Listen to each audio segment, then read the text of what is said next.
The sun beat down on the makeshift stage, a cruel spotlight on Ilara. Her skin, the color of rich earth after a storm, seemed to absorb the venom of the crowd, a collection of hardened faces and hungry eyes gathered in the dusty expanse they called a town square. Silas, a man whose girth strained the buttons of his grimy vest, paraded her with the proprietary air of a showman revealing his prize sow. Look at her, gentlemen. Exotic, strong, perfect for any task you might have in mind. His laugh was a wet, rasping sound that scraped at the raw edges of decency. Ilara stood ramrod straight, her chin high, though a tremor ran through her slender frame, a silent testament to the terror she refused to voice. Her eyes, dark and deep, scanned the leering faces, finding no flicker of compassion, only a reflection of the barren landscape that surrounded this outpost of human depravity. Caleb watched from the shadowed overhang of the general store, a ghost in the midday glare. His worn leather duster was the color of the parched ground, his face a roadmap of sun and sorrow. He'd seen auctions before, in other forgotten corners of the world, for cattle, for land, for trinkets. Never for a human soul, not with such brazen cruelty. A familiar ache tightened in his chest, a ghost of a memory, a woman's scream, the smell of smoke, his own helpless rage. He'd come to this town seeking only supplies, a brief stop before disappearing back into the wilderness that had become his only confidant. But the scene unfolding before him was a snare, its teeth sinking into a part of him he thought long dead. The bidding started low, insultingly so, each call a fresh degradation heaped upon Ilara. Caleb's hand, resting on the worn stock of the rifle slung over his shoulder, tightened. He was a hunter, a tracker, a man who understood the grim calculus of survival. Interference meant trouble, and trouble was a luxury he couldn't afford. Yet, as Silas's voice climbed, crowing about the rising price, Caleb saw not just a victim, but a reflection of a failure he carried like a stone in his gut. He saw the resilience in her posture, the fire in her eyes that refused to be extinguished. It was a spark he recognized, one he'd almost lost himself. The bids climbed, fueled by cheap whiskey and baser instincts. Silas grinned, his eyes gleaming with avarice. Going once to Mr. Henderson for 150. A steal, I tell you. Ilara flinched almost imperceptibly as a burly, sweat-stained man with piggish eyes leered at her. Caleb's gaze drifted from Ilara to Silas, then to the faces in the crowd. They were vultures, picking at the bones of a broken world. He'd spent years running from his own ghosts, seeking solace in the silence of the mountains. But what was solace if it was bought at the price of another's suffering, especially when that suffering wore such a familiar, sickening face? The memory that haunted him was sharper now. His wife, Sarah, her dark hair fanned out on the rough floorboards, her eyes wide with a terror he'd been powerless to prevent. That was a different kind of auction, a different kind of predator, but the stench of injustice was the same. He wasn't a hero. He knew that. Heroes didn't live with the kind of regret that gnawed at him in the quiet hours of the night. But perhaps, just perhaps, he could be something else. A shield. A temporary reprieve. Going twice. Silas bellowed, his hammer raised. Ilara closed her eyes, a single tear tracing a path through the dust on her cheek. Caleb's voice, rough from disuse but clear and carrying in the sudden hush, cut through the avaricious chatter. 2,000. A collective gasp rippled through the crowd. Head swiveled. Silas's hammer froze mid-air, his jaw slack. Even Ilara's eyes snapped open, wide with disbelief, searching for the source of the impossible sum. Caleb stepped out of the shadows, his expression unreadable. He reached into his duster, pulling out a worn leather pouch, its contents the sum of months of solitary work, his entire stake for a new start somewhere far from this festering sore of a town. He tossed it onto the stage. It landed with a heavy thud near Silas's boots. Cash, Caleb stated, his voice flat, betraying none of the turmoil within. The sacrifice was immense, not just the money, but the anonymity he cherished. He was drawing a line in the sand, and he knew Silas, and men like him, would not appreciate it. Silas's face, initially stunned, slowly contorted into a mask of fury. His little empire, built on fear and intimidation, had been challenged, his authority flouted in front of the very people he lorded over. He kicked the pouch. "Who the hell do you think you are, stranger?" His voice was low, menacing. Two of his thugs, hulking figures who had been lounging near the stage, began to straighten, their hands moving towards the pistols on their hips. Caleb's gaze didn't waver. The man who just bought her, he kept his hands loose at his sides, his posture relaxed but radiating a quiet deadliness that only those who had seen true violence would recognize.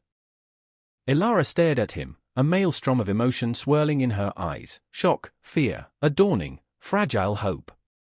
She didn't know this man, this quiet hunter who had just thrown away a small fortune for her. Was he another kind of monster, or something else entirely? Silas sneered. You got a lot of nerve, friend. And maybe a death wish, he gestured, and his men started to advance. Caleb didn't move, didn't even seem to tense, but the air around him crackled. He'd hoped to avoid this, to simply take the girl and disappear. But Silas wasn't the type to let a slight go unanswered, especially one that cost him face and a potentially lucrative asset. Later, under the cold indifference of the stars, far from the town squalor, in a small, defensible hollow, Caleb knew, he finally spoke to Ilara. Why were you there? That wasn't random. Ilara, huddled by the small fire he'd built, finally looked at him, her defenses still up but a flicker of trust in her gaze. They weren't just auctioning me off because of this, she said, her hand gesturing to her skin, a note of bitterness in her voice. Silas was looking for me. Or rather, for what I carry. She reached into the lining of her tattered dress and pulled out a small, oilskin-wrapped package. My father was a clerk for Judge Thornton, the man who owns half this territory, the man everyone thinks is so upstanding. He found things, recorded them. Proof of everything. Land grabs, bribes, people disappearing. Silas is just Thornton's dog. The twist was a cold fist clenching around Caleb's heart. This wasn't just about a cruel local tyrant, it was about a deeply rooted corruption, a conspiracy that reached into the supposed halls of justice. Ilara wasn't just a victim of prejudice, she was a witness, a keeper of secrets that could bring down powerful men. And now, he was tied to her, and to her dangerous truth. The implications of Ilara's revelation settled heavily in the cold night air. Judge Thornton. Caleb knew the name. A pillar of the nascent community, a man whose pronouncements were treated as gospel, whose benevolence was a carefully constructed facade. If Ilara's words were true, then Silas was merely the visible rot on a tree rotten to its core. Caleb had bought himself not just a woman's freedom, but a share in a war he hadn't sought.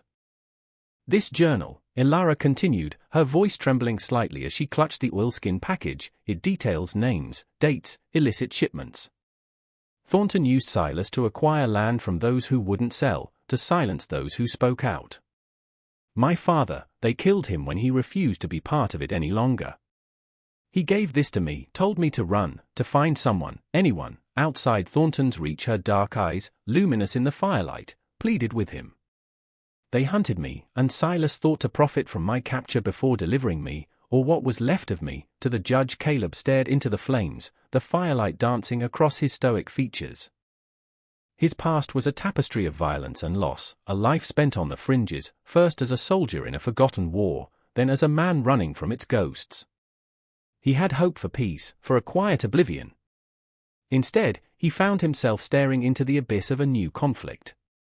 Silas wouldn't let this go.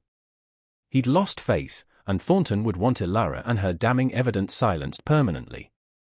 They were exposed, vulnerable. The next morning brought Silas's retaliation, swift and brutal. They weren't in the hollow, Caleb having moved them before dawn, anticipating pursuit.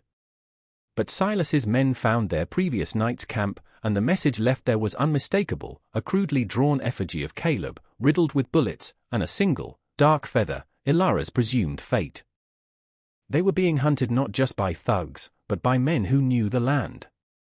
Caleb's skills as a tracker were now pitted against theirs, his knowledge of the wilderness their only shield. He pushed Ilara hard, their pace relentless, the silence between them thick with unspoken fears and the grim reality of their situation. He taught her small things, how to move quietly, how to read the signs of pursuit, how to conserve her strength. She was a quick learner, her resilience hardening into a quiet determination. The pursuit was relentless. Silas's men were like hounds on a scent, driven by their master's fury and the promise of reward. Caleb and Elara moved through harsh, unforgiving terrain, jagged canyons, sun-baked flats, thorny scrubland. Days blurred into a desperate rhythm of movement, scarce water, and snatched moments of uneasy rest. Caleb's mind raced, weighing options, calculating risks. Handing Elara over was unthinkable. It would be a betrayal of the flicker of purpose her plight had reignited within him, a surrender to the very darkness he'd fought against his entire life, often within himself. Yet, to fight Silas and his men, and by extension Judge Thornton's unseen influence, seemed like suicide. He was one man, weary and haunted, against a deeply entrenched power. One evening, cornered in a narrow box canyon with Silas's men closing in, the chilling ultimatum arrived, carried by a lone, nervous rider under a white flag, a boy barely old enough to shave. Silas demanded Elara and the journal. In return, Caleb could walk away. Refuse, and the boy delivered the message verbatim. Silas says he'll burn this whole valley, starting with that little homestead a few miles back, the one with the old woman and her grandkids. He knows you passed by there, knows you shared water. He says you got till sunrise to decide if their ashes are on your conscience too. The rider, clearly terrified, didn't wait for a reply, scrambling back onto his horse and galloping away, leaving Caleb and Elara in the suffocating silence of the canyon. Elara looked at Caleb, her face pale but resolute. "You can't," she whispered. "You can't let him do that because of me." The weight of the choice pressed down on Caleb, immense and suffocating. The old woman at the homestead had offered them water, a piece of bread, a moment of kindness in a harsh world. To sacrifice them, or to sacrifice Elara and the hope for justice she represented, it was an impossible decision. If you were Caleb, watching the dust settle from the messenger's horse, the weight of innocent lives and Elara's desperate courage pressing down on you, the ghosts of your own past failures whispering in the desert wind, what would you do? Tell me in the comments, what choice offers even a sliver of redemption when every path seems to lead to damnation? Caleb didn't answer Elara immediately. He stared out at the canyon entrance, the fading light painting the rock walls in hues of blood and rust. The old woman's kind eyes, the children's innocent faces, Silas knew how to twist the knife. This wasn't just about power anymore, it was about cruelty, about breaking not just bodies, but spirits. He thought of Sarah, of the helplessness he'd felt. He wouldn't let that happen again, not if he could draw breath.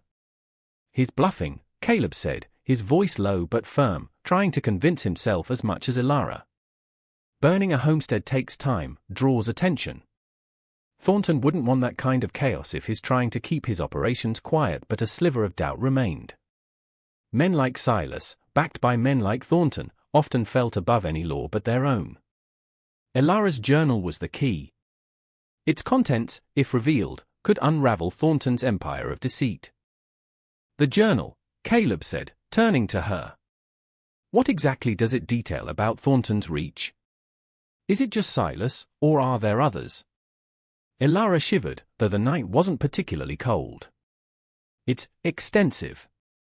It names other towns, other officials, shipments of goods that never officially existed, money changing hands, even mentions the Albatross Initiative, some kind of large-scale operation I don't understand, but my father marked it as Thornton's biggest secret. It seems to involve acquiring vast tracts of land through coercion, often targeting minorities or those without clear titles, under the guise of development. Silas is just a regional enforcer, a brutal but small cog. Thornton is connected to people much higher up, figures in the state capital, even federal land agents. This isn't just local corruption, Caleb. It's a network. The scope was staggering. Judge Thornton wasn't just a local mastermind, he was a linchpin in a far wider conspiracy, a man weaving a web of illicit control across the territory, perhaps even beyond. The auction of Elara suddenly seemed like a desperate, almost clumsy move by Silas, perhaps to dispose of a problem or make a quick profit before Thornton's more sophisticated machinery could deal with her. The danger had magnified tenfold. They weren't just running from a corrupt judge, they were running from a shadow state. The revelation of the Albatross Initiative and Thornton's extensive network painted their predicament in even starker colors. This wasn't a fight Caleb could win with grit and a rifle alone, not against an enemy with such reach and resources. But Ilara's journal was a weapon, potentially more powerful than any gun. "We need to get that journal into the right hands," Caleb said, his mind already working through possibilities, however slim. Someone outside Thornton's sphere of influence. A federal marshal who can't be bought, a newspaper in a distant city. Ilara looked at him, her earlier fear giving way to a nascent strength. "My father mentioned a journalist, Elias Thorne, with a Clarion Ledger in the capital. He said Thorne was fearless, had taken on powerful men before. But the capital is a week's hard ride from here. If we could even get out of this valley." Sunrise was approaching, and with it, Silas's deadline. Caleb made his decision. They wouldn't surrender, and they wouldn't let Silas use innocence as leverage. "Silas expects us to be here, cowering. Or to walk out with you in chains." He looked at Ilara. "Can you handle a rifle?" She nodded, her jaw set. "My father taught me good," Caleb said. "Because we're not waiting for them to come to us." His plan was desperate, a gamble against stacked odds. They wouldn't try to fight their way out through the canyon mouth, where Silas would have his men concentrated. Instead, they would use the terrain, Caleb's knowledge of hidden game trails, and the element of surprise.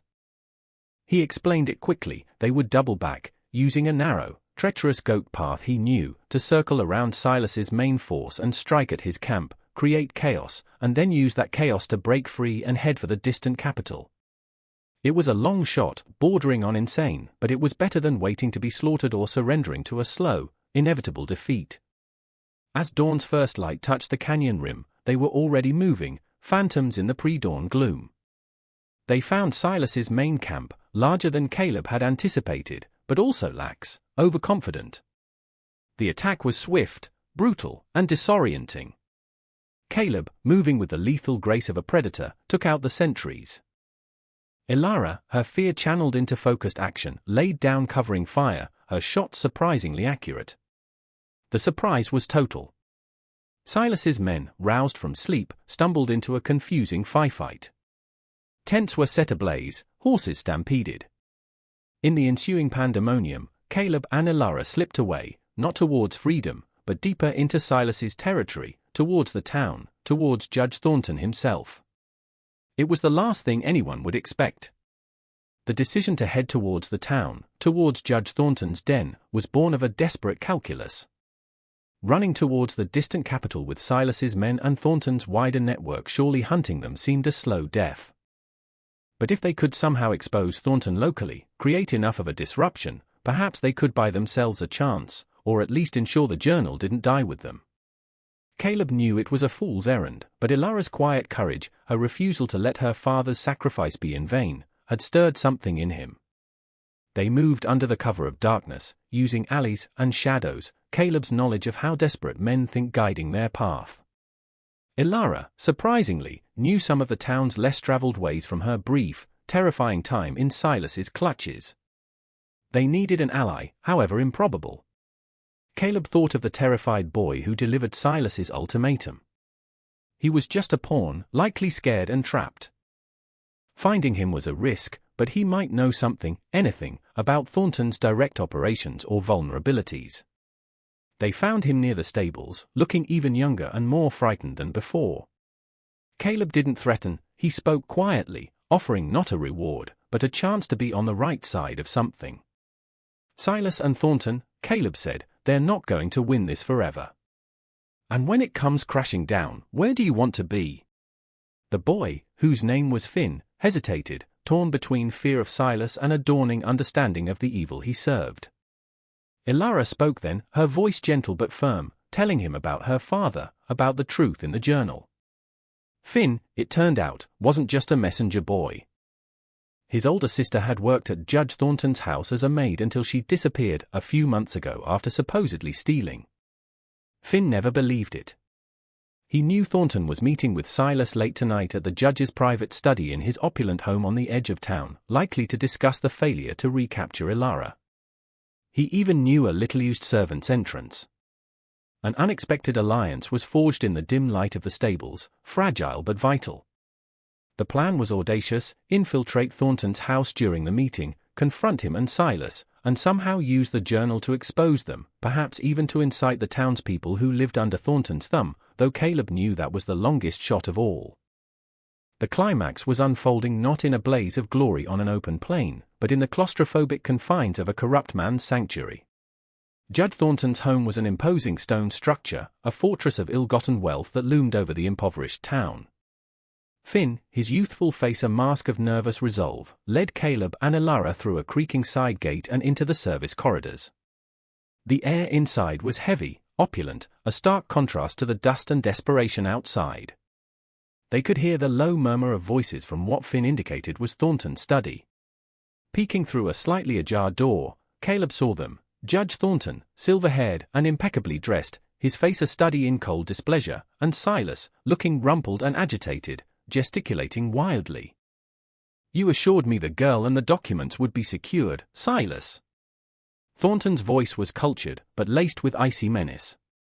"This public auction, this bungled pursuit, it's drawn unnecessary attention," Silas blustered. "She's slippery, Judge, and that damn hunter."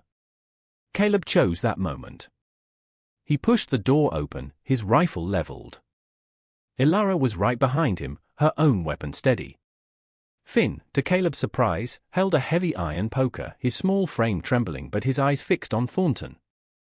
"The hunter is here, Judge," Caleb said, his voice calm. "And so is the girl." "And her father's legacy." Thornton's eyes, chips of blue ice, flickered with surprise, then cold fury. Silas spun, his hand instinctively going for his gun, but froze as Caleb's rifle muzzle centered on his chest. "I wouldn't," Caleb advised quietly. Elara stepped forward, holding up the oilskin-wrapped journal. "This book, Judge Thornton, details every crime, every piece of land you stole, every life you ruined for your Albatross initiative. My father died to protect this truth." Thornton's composure, for the first time, cracked. A flicker of something akin to panic crossed his features before he smoothed it over with a sneer. "Preposterous allegations. This man is a killer, this girl a thief. Silas, deal with them." But Silas was staring at Caleb's unwavering rifle, then at Elara's determined face, and finally at Finn, whose presence seemed to unnerve him more than the armed adults. The standoff was electric. It was then that the unexpected happened. From outside, a commotion. Shouts, the sound of running feet. Finn had done more than just guide them, he'd spread the word, a whisper campaign about Elara's return, about the journal, about the judge's true nature, starting with families who had also suffered under Thornton. A few brave, or desperate, townsfolk were gathering. The sounds from outside grew louder, a confused murmur at first, then distinct shouts. Judge Thornton's face tightened, his eyes darting towards the window. "What is the meaning of this?" he hissed, his composure fraying. Silas looked panicked, his bravado evaporating. "It seems, Judge," Caleb said, a grim satisfaction in his tone, "your secrets are coming home to roost." Elara seized the moment. Her voice, clear and strong, carried through the room and, perhaps, to those gathering outside. "Judge Thornton used Silas to terrorize you, to steal from you. He ordered my father killed because he knew too much. The proof is here." She held the journal aloft. A rock suddenly shattered a windowpane in the study, followed by an angry roar from the small but growing crowd. Thornton, seeing his carefully constructed world crumbling, finally snapped. He lunged for a drawer in his desk, presumably for a weapon. Caleb didn't hesitate. He didn't shoot to kill, but his shot was precise, splintering the wood of the desk near Thornton's hand, making the judge recoil with a yelp of pain and shock. Silas, seeing his master falter and the tide turning, made a desperate move, not to fight, but to flee. He bolted for a side door, but Finn, surprisingly agile, swung the iron poker, catching Silas across the shins. The big man howled and collapsed, clutching his leg. The townsfolk, emboldened by the sounds of struggle and Elara's accusations, began to force the main doors of the house. The confrontation had spilled beyond the study, becoming something larger, something Caleb hadn't dared to hope for. The local marshal, a man long suspected of being in Thornton's pocket, arrived, looking flustered and overwhelmed by the near riotous assembly. But with the journal presented by Ilara, corroborated by Finn's tearful testimony about his sister, and the sheer number of aggrieved citizens voicing their own stories of Thornton's tyranny, the marshal had little choice. The weight of evidence, both written and human, was too much to ignore, especially with the state capital likely to hear of this massive unrest. Judge Thornton, his face a mask of disbelief and impotent rage, was taken into custody, along with a whimpering Silas. The Albatross Initiative, whatever its full scope, had its local head severed. The conspiracy wasn't entirely destroyed, Caleb knew that. Men like Thornton always had allies in high places. But here, in this small, dusty town, a measure of justice had been served. The aftermath was chaotic, yet imbued with a fragile sense of hope. The journal was handed over to the reluctant marshal, with copies discreetly made by a few literate townsfolk, ensuring its contents wouldn't easily disappear. Elias Thorne of the Clarion Ledger was contacted, a telegraph wire humming with the explosive details. Caleb and Ilara watched as the first rays of dawn painted the sky, the town slowly beginning to process the night's seismic shift. The immediate danger had passed, but Caleb knew Thornton's network was vast. They couldn't stay. He had given up his savings, his anonymity, and dragged himself back into the world of conflict he had tried so desperately to escape. Yet, looking at Ilara, who stood watching the sunrise, a quiet strength radiating from her, he didn't feel the familiar sting of regret. He felt lighter. The ghosts of his past were still there, but they no longer held the same crushing weight. He had faced a new injustice and, this time, he hadn't failed. He had protected, he had fought, he had helped bring a measure of light into the darkness. Ilara turned to him, her eyes holding a deep gratitude, but also a shared understanding of the road ahead. "What now, Caleb?" she asked softly. He looked out at the vast, open land stretching beyond the town, a land that had once symbolized only escape and solitude for him. Now, it seemed to hold the faint promise of a different kind of future. "Now," he said, a rare, almost imperceptible smile touching his lips, "we find a place where the shadows don't reach so easily. A place to build something new." Perhaps he still had some skills, some knowledge of the wilderness.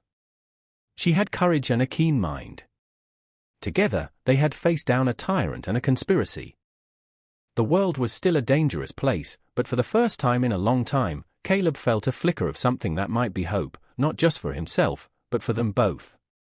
Their journey was far from over, but this was a new beginning, purchased with courage and sacrifice, under a sky that suddenly seemed full of possibilities. Caleb and Ilara found their dawn. If you want to see more stories of courage against the odds, subscribe and hit that notification bell. And now click on the video on the screen to discover another journey into the heart of justice.